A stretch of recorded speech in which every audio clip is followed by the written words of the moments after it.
Okay, so when we're considering TMJ disorder, there may be some associated pain. We're going to use GT3 today, right here at the joint, to do some really light brushing. Brushing is a desensitizing stroke. We're going to help change our patient's perception of pain. Now, as we start treatment, we may start with GT5. GT5 has a concave surface, which makes it a little difficult at the masseter, but we can come in and do some gentle fanning. We can come to the temporalis where it fits just a bit better, and we can start with some sweeping and perhaps fanning. As our patient progresses through care, we may choose to change instruments. We may choose GT4 with its convex angle, and we can sweep or fan. And then into the temporalis,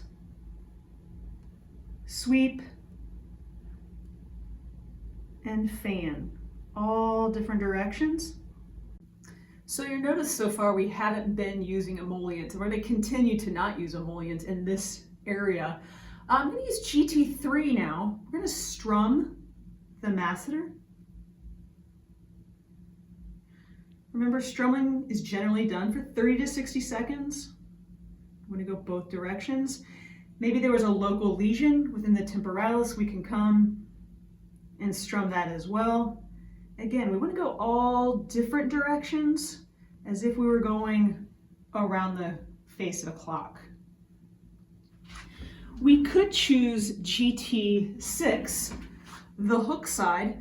The hook is convex, very small, and so we want to be really gentle. We're going to come just anterior to the tragus. The tragus is this flap of skin here. Come just anterior to the tragus, and we're going to very gently swivel. The other thing that we could do is place the hook just posterior to the tragus.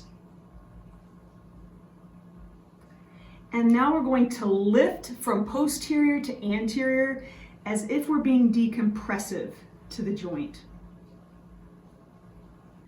So far, it's been really easy to gain access to the masseter and temporalis muscle.